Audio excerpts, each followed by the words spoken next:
As we mentioned, the Pentagon is asking the White House for $200 billion in funding for its war against Iran. Earlier today, Defense Secretary Pete Hegseth was asked about the supplemental request. As far as $200 billion, I think that number could move, obviously. It takes money to kill bad guys. So we're going back to Congress and our folks there to ensure that we're properly funded for what's been done, for what we may have to do in the future. CBS News congressional correspondent Caitlin Huey-Burns joins me now from Capitol Hill. Caitlin, good to see you. The White House would need to ask Congress for this funding. Do we have any sense of how a request of that size would go over with lawmakers?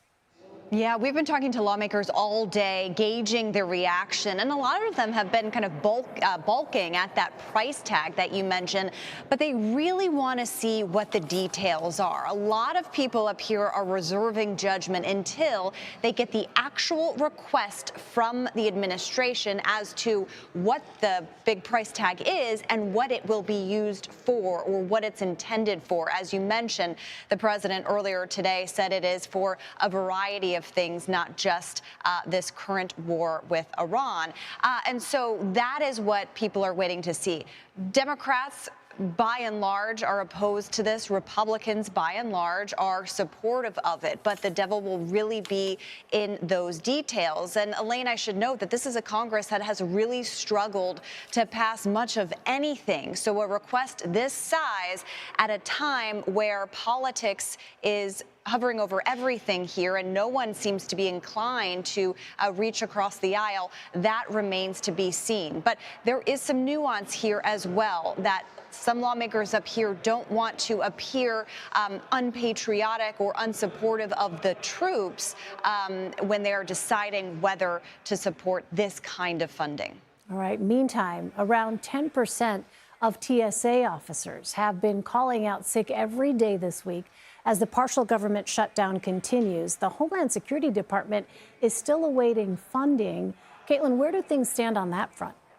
Yeah, we are several weeks into a partial government shutdown here. DHS has not been funded, and the two sides have not agreed on a way forward. And today, Elaine, I should note that we had some progress, and it's a low bar up here, but the progress was that the two sides have actually sat down today to talk. Tom Homan, the president's border czar, was up here on Capitol Hill to try to work out some kind of arrangement. Remember, the sticking point that Democrats have is they don't want to support funding long-term for the entire department unless there are reforms made to ICE. They want to take this piecemeal.